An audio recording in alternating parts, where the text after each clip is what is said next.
Ya, terima kasih Anda masih menyaksikan Gapai Kemuliaan. Kita lanjutkan kembali pembahasan kita bersama Kiai Haji Muhammad Faiz. Nah, Kiai, ketika ada seorang muslim yang tidak mengetahui pada saat dia mengonsumsi makanan, ternyata dia mengonsumsi daging anjing ataupun babi. Nah, apakah ada kewajiban untuk mencuci mulut? Nah, ini caranya bagaimana? Apakah sampai harus mencuci mulut dengan tanah kalau begitu, Kiai? Iya, saya juga nggak tahu gimana rasanya gitu ya. Tapi begini ya, yang pertama yang harus kita sepakati ya terkait dengan anjing. Anjing itu yang dikatakan najis mughalladhahnya itu kan air liurnya. Iya. Air liur anjing itu kalau kemudian dalam hadis itu dia minum di tempat minuman tadi, jadi lidahnya yang basah itu bersentuhan dengan ember lah kalau sekarang, maka apa yang disentuh oleh lidahnya anjing itu dihukumi sebagai najis mughalladhah yang tadi Mbak Eva sampaikan, itu wajib dicuci 7 kali, salah satunya dengan menggunakan unsur tanah. Nah, oleh karena itu sebenarnya ya anjing secara utuh itu bulunya kan tidak najis gitu loh, tapi menjadi najis karena dia kalau mandi itu nggak pakai shower kan, tapi bersentuhan dengan lidah yang dijilat-jilat. Oleh karena itu kita bisa lihat kan, kalau anjing itu posisi bulunya kering, saya pegang dengan tangan yang kering, kan itu tidak najis. Karena kering dengan kering. Kenapa kalau basah najis? Karena seolah ada bekas jilatan air liurnya. Oleh karena itu hukum memakan daging anjing itu semua ulama sepakat hukumnya haram.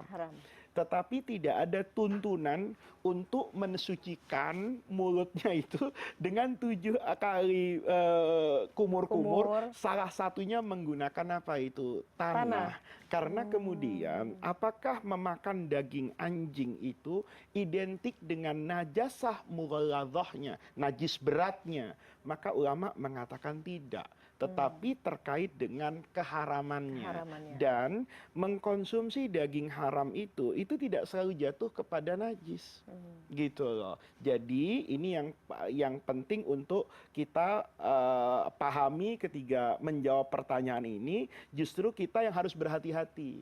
Ya, kalau mau mengkonsumsi sesuatu itu kita pastikan dulu halal. Halal itu kan bisa dilihat dari tempat, dari orang yang berdagang misalnya, kemudian dari isu yang berkembang. Kadang kan kalau kita makan di satu tempat di mana daging sapi itu terlalu tinggi harganya dibanding dengan yang haram ini, maka kemungkinan kejujuran pedagang itu diragukan kan, dioplos bisa jadi. Tapi ketika harganya relatif sama, stabil, kita masuk ke tempat makan, kita mengetahui betul siapa yang punya, atau dari orang-orangnya, atau ada sertifikat halalnya, maka kita menjadi tenang. Tapi kalau di tempat yang memang meragukan, misalnya di satu negeri yang di situ tidak banyak orang muslim, kemudian di dalamnya bercampur-campur antara yang halal dan yang haram. Bisa jadi ditulis ini sapi gitu loh. Tapi pada saat yang sama dia juga menjual daging babi yang buat masyarakat muslim itu haram untuk dikonsumsi. Nah, ketika kemudian dia masuk ke tempat itu dan teledor. Teledor itu kan bisa jadi ketika pesan menu tuh main contreng kan. Bisa jadi lupa yang dicontreng itu daging apa, atau dengan istilah bahasa asing yang berbeda. Nah, itu kita katakan dia teledor. Gitu loh. Karena dia sudah tahu masuk tempat antara halal dan haram. Ini dalam Islam namanya subhat. Subhat itu tidak pasti haram dan tidak pasti halal. Sebaiknya dijauhi. Cari yang betul-betul halal. Nah, kalau terjadi misalnya dia sudah mengkonsumsi itu, dia tahu bahwa ini orang muslim yang dijual halal, selesai. Tapi tiba-tiba tetangganya bilang, misalnya nih ya, itu sop yang kamu makan, sebetulnya di bawahnya tuh disimpan tulang binatang yang haram. Untuk rasa, kan air kan. Yang di atas dagingnya memang daging sapi, tapi kuahnya bercampur dengan itu. Baru tahu kita, maka tidak ada kewajiban kemudian mengatakan bahwa mulut saya itu najis, dicuci 7 kali dengan dan menggunakan pakai tanah. Karena memang belakangan juga misalnya waktu itu sempat heboh juga soal mengonsumsi susu yang kemudian mengandung bagian yang haram gitu ya, Kiai. Iya. Nah, jadi memang para pemirsa utamanya, jadi kalau kita mengkonsumsi pangan sekarang itu ada bahan-bahan yang perlu dikritisi, dicermati.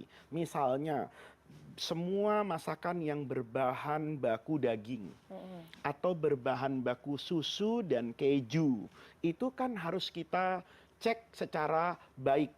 Atau boleh jadi yang seperti gel, kayak kita makan agar-agar, puding. Nah, itu untuk membuat ya agar keras tidak berair, itu kan bercampur dengan begitu banyak zat diantaranya gelatin.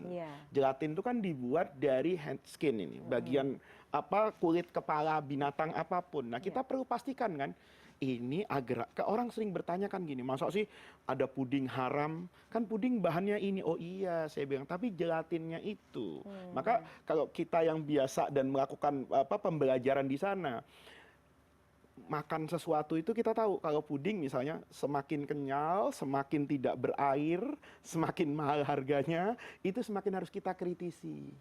Karena boleh jadi gula semakin putih, semakin bersih, proses rafinasinya ini menggunakan arang. Arangnya arang nabati apa arang hewani? Kalau hewaninya hewan halal apa hewan haram? Kalau hewannya hewannya halal sudah disembelih secara benar atau tidak? Nah, ini titik-titik kritis. Nah, kalau sudah ada percampuran babi, apalagi anjing di satu restoran, itu semua ulama sepakat untuk Anda tidak makan di sana.